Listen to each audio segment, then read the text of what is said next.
साथियों, हम सभी जानते हैं कि हेलीकॉप्टर अपने बड़े बड़े पंखों की मदद से ज़मीन से ऊपर हवा में उड़ जाता है। लेकिन सवाल यह है कि वह हवा में मुड़ता कैसे है। हवाई जहाज़ की तरह हेलीकॉप्टर में विंग्स तो होते ही नहीं है। तो दोस्तों, आइए हम पता लगाते हैं कि हेलीकॉप्टर दाएं बाएं और आगे पीछे की तरफ कैसे मुड़ जाता है। तो मित्रों, बने रहिए वीडियो की अंत तक। साथियों, अगर आप इस चैनल पर नए हो तो चैनल को सब्सक्राइब करें और साइड वाले बेल आइकन को ऑन जरूर करिए। साथियों, हम सबसे पहले इस बात का पता लगाएंगे कि हेलीकॉप्टर हवा में कैसे उड़ता है और यहाँ कौन सा सिद्धांत काम करता है।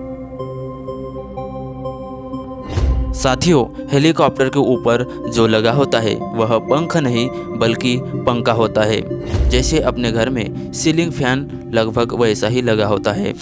दोस्तों, हवा को ऊपर से नीचे की तरफ धकेलता है, जिसके कारण हवा में ऊपर की तरफ उड़ जाता है। इसलिए तो जब हेलीकॉप्टर उड़ता है तो धूल भी बहुत उड़ती है।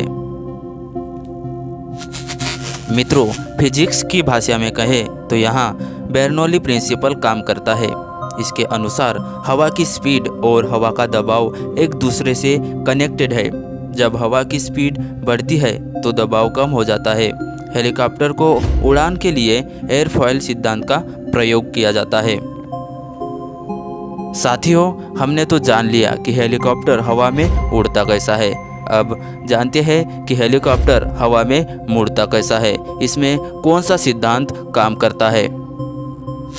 साथियों, हेलीकॉप्टर को जमीन से ऊपर उड़ाना आसान है, लेकिन दाएं या बाएं मोड़ने और आगे या पीछे बढ़ाना सबसे चुनौतीपूर्ण काम है।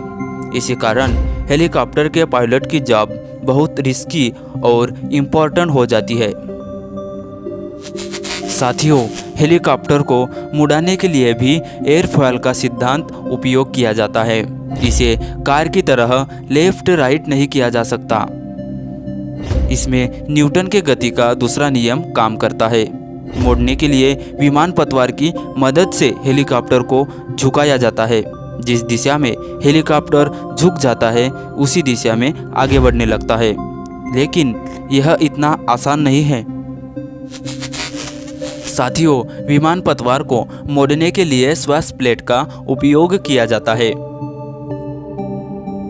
यदि यह प्लेट काम नहीं करेगी तो पूरा हेलीकॉप्टर ठप पड़ जाएगा। दोस्तों, पायलट के लिए चैलेंजिंग की बात यह है कि यदि उसे बाईं ओर मुड़ाना है तो प्लेट को आगे की तरफ झुकाना होगा। उसे ध्यान रखना होता है कि प्लेट को कितना झुकाया जाए ताकि हेलीकॉप्टर मुड़ जाए, पलट न जाए।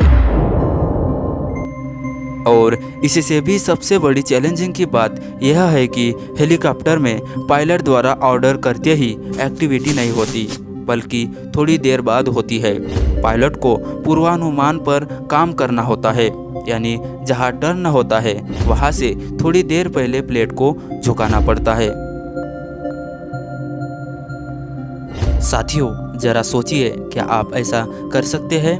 कार को टर्न करने से 10 सेकंड पहले स्टीयरिंग घुमाना हो या फिर रुकने से 25 सेकंड पहले ब्रेक लगाना हो। यदि अनुमान गलत हुआ तो साथियों, आप सोच सकते हैं। साथियों, इस जानकारी के बारे में आपकी क्या राय है, जरा कमेंट कीजिए और वीडियो को लाइक करना ना भूलें।